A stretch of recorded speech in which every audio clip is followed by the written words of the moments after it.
Good morning সবাইকে। তো আমাদের পিকনিক এর জন্য গাড়ি এসে গেছে অলরেডি, দেখতে পাচ্ছ জিনিসপত্র তুলছে করছে। আমি প্রচণ্ড লেট হয়ে গেছি, তাই জন্য তাড়াতাড়ি করে ভিডিওটা বানাচ্ছি। এই হলো আমাদের গাড়ি, ঠিক আছে। গাড়িতে মালপত্র ম্যাক্সিমাম তোলাই হয়ে গেছে, আমি শুধু মশলাপাতিটা বেটে নিয়ে তাড়াতাড়ি করে ভিডিওটা করছি। ওর জন্য বেশি কিছু দেখাতে পারলাম না, কী কী নেওয়া হচ্ছে না নেওয়া হচ্ছে সব ওখানে গিয়ে দেখিয়ে দেবো। এবার চলো, এমনি খুব গালাগাল খাচ্ছি, তো বেরিয়ে পড়ি। চলো আমরা এখান থেকে বেরিয়ে পড়লাম। হ্যালো গাইস, পিকনিকটা দেখতে থাকো, মজা আসবে। আর আমরা যেতে চলেছি পিয়ালিদ্বীপ। পিয়ালিদ্বীপটা কোথায় তোমরা যদি জানতে চাও, এটা হলো ক্যানিং লাইন। আমাদের বাইপাস মানে হলো গিয়ে ওই গড়িয়া রাজারহাট, গড়িয়া, তারপর হলো গিয়ে বারুইপুর, ওই লাইনটা করে পড়বে।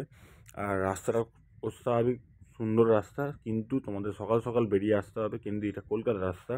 তার জন্য এটা যদি কোনো হাইওয়ে রাস্তা হতো তোমায় বলতাম তোমাদের মতন করে বেরো, কিন্তু কলকাতার রাস্তা তোমরা সবাই জানো, ম্যাক্সিমাম এখানে প্রচণ্ড হয়।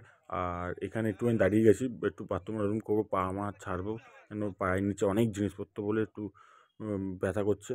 আর চাটা খেয়ে একটুখানি কায়দা মারতে দেখে নিলাম তোমাদের ফাঁকা রাস্তা, তাই একটু ভিডিও বানিয়ে দেখাচ্ছি। অস্বাভাবিক সুন্দর লাগছে, এমন সুন্দর করে গাড়িগুলো যাচ্ছে না। আর দেখলাম যে অনেক অনেক মানুষ এই পিয়ালিদ্বীপের দিকে যাচ্ছে পিকনিক করতে। পিয়ালিদ্বীপ কিন্তু সত্যি পিকনিক স্পটের জন্য খুব ভালো জায়গা, তোমরা গেলেই তোমরা দেখতে পাবে। আর দেখতে দেখতে এখানে চলে এসেছি, বারুইপুর পার করে গেছি আমরা, নাকি বারুইপুর পার করছি। ক্যানিংয়ে দেখো 29 কিলোমিটার মতন বাকি ক্যানিং রোড ঢুকতে। আর রোডের অবস্থা কিন্তু মারাত্মক শোচনীয়, এখানে প্রচণ্ড ভিড় হয়, প্রচণ্ড মানে আমরা 5-6 কিলোমিটার মতন পার করলাম, কিন্তু তাতেই মনে হচ্ছে কি না কি। আর একটুখানি ওখানে প্রোগ্রাম হবে বলে একটু কাতলা মাছ চাকা চাকা করে কেটে নিচ্ছি, দাবিয়ে কাতলা মাছ একটু খাবো পকোড়া বানিয়ে, মানে ভাজা করে। বুঝতেই পারছো কিসের জন্য। আর এখানে সবথেকে ফেমাস হলো পেটাই পরোটা। বন্ধুরা যদি তোমরা যাও, পেটাই পরোটাটা কাটিয়ে খেয়ে এসো। আমরা কিন্তু মারাত্মকভাবে খেয়েছি, মানে দু প্লেট করে কি মেরেছি। আর এই জঙ্গলমহলের রাস্তা সুন্দর লাগে পরিবেশটা, কিন্তু হ্যাঁ, আমরা ভুলবশত অন্য জায়গায় চলে গেছিলাম। এখান থেকে একটা ট্রাফিককে জিজ্ঞেস করে ফের আবার ঘুরিয়ে গাড়িটা নিয়ে গেছি। এখানে তোমরা জিজ্ঞেস করলে কিন্তু পিয়ালি দ্বীপ কোথায় আছে, তোমাদের মধ্যে কেউ কিন্তু এখানে বলতে পারবে না এখানে পিয়ালি দ্বীপটা কোথায় আছে।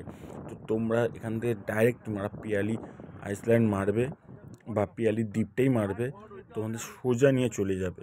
কিন্তু তোমরা যদি এখানে মানুষজনকে জিজ্ঞাসা করতে করতে যাও, কিন্তু এদের মধ্যে কেউই বলতে পারবে না এখানে পিয়ালি দ্বীপটা কোথায় আছে।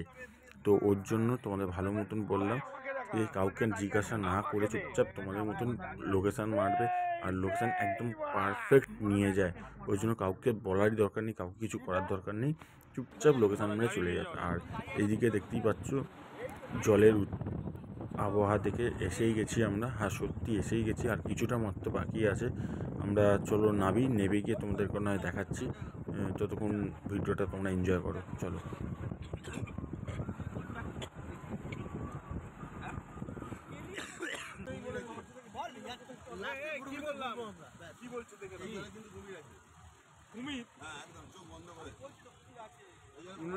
আমি চান করবো না বাড়া।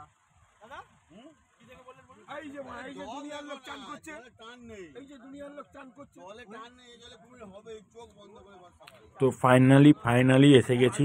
আর তোমাদেরকে আমি বলে রাখি, যারা গাড়ি নিয়ে আসবে তোমরা পারলে এই জায়গার ভেতরটা তোমরা ঘুরবে। আমরা ঘুরতে পারিনি, তার কারণ হলো কি আমাদের সময় কোলায়নি। আমরা নৌকায় 3-4 বার আমরা চড়ে ফেলেছি, ওই জন্য করতে পারি না। আমরা নৌকাতে মারাত্মক পরিমাণ মজা করছি। আর এখানে সব নেমে গেছে, মটন নেমে গেছে, ওখানে মাংস ভাজার জন্য হচ্ছে, মাংস ভাজা হবে মানে পকোড়া মতন, আর কাতলা মাছ তার সাথে ভাজা হবে। আর এই হলো নৌকা। এখানে নানান ধরনের রেট নেয়, তোমরা তোমাদের মতন রেট মানে বুঝে শুনে করবে। আর প্রথমে আমরা এই বাচ্চার অটোতে উঠেছিলাম, দেখতেই পাচ্ছ এখানে নিজেদের মতন চালাতে পারবে, আমরা নিজের মতন চালিয়েছি।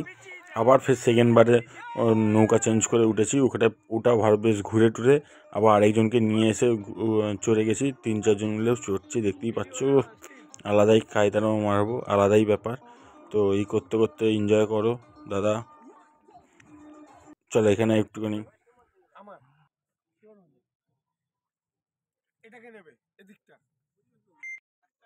তো এই দেখো এখানে দেখে তোমরা কি বুঝতে পারছো জানি না, মনে হচ্ছে তোমরা ওপরে বোধহয় ওই কি বলে পাক টাক মানে কি বলে পানা টানা, হ্যাঁ পানা ঘুরছে, কিন্তু বাট এটা পানা না, কিন্তু এটা মানে ওখানে জায়গাটা স্তর পড়ে গেছে, মানে জল আর নেই বলতে পারো পুরোপুরি। এখানে পুরো একদম এ হয়ে গেছে, এই জায়গাটায় আমরা নামবো, ওর জন্য এখানে কেউ নিয়ে যায় না, কিন্তু ছেলেটাকে আমরা একটুখানি বোকা মতন বানিয়ে, যেটাকে পাতি কথা বলে, তো নিয়ে এসছি। এই জায়গাটা নেবে আমরা পায়তারাও মারবো, তোমাদের সেটা দেখাবোক্ষণ, যেমন চিন্তা করে লাভ নেই। তো মা তো মস্তি হয়েছে, এখানে ছবি টবি তুলেছি, তো ভালোই লাগলো। তোমাদেরকে আমি ছবিগুলো, নিশ্চয়ই ছবিগুলো আসছে, এখানে এই ছবিগুলোই করেছি, আর কিছুই না।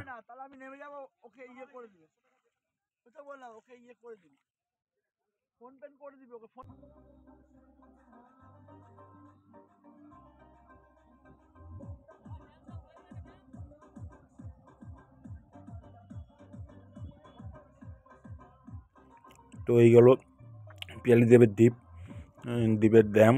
উপরে দেখতে পাচ্ছ টোটো মোটো যাচ্ছে, বাস মাস যাচ্ছে, আর নিচে ড্যামটা। আর আমরা থার্ড টাইমের জন্য, এই ফোর্থ টাইমের জন্য নৌকাতে ফের উঠে গেছি।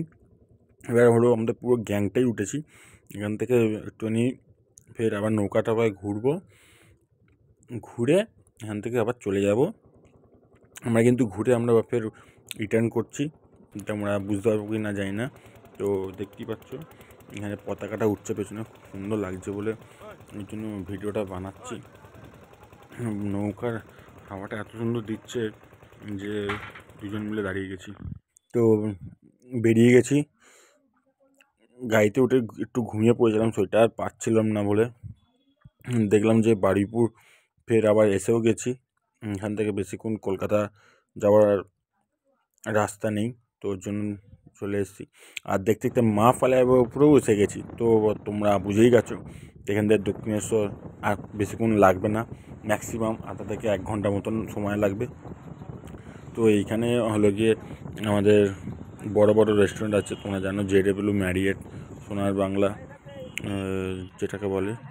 তারপরেই দেখলাম যে পাটুলি চলে এসেছি, এখান থেকে আর আধা ঘন্টা মতন লাগবে। পাটুলি কিন্তু রাত্রিবেলা পরিবেশটাই ভালো লাগে, সকালবেলা কিন্তু বিলা কিছুই দেখতে পাই না, কিন্তু রাতের পরিবেশ অনবরত। তো এখানেই ভিডিওটা শেষ করে দিলাম, আবার নেক্সট ভিডিও আসবে।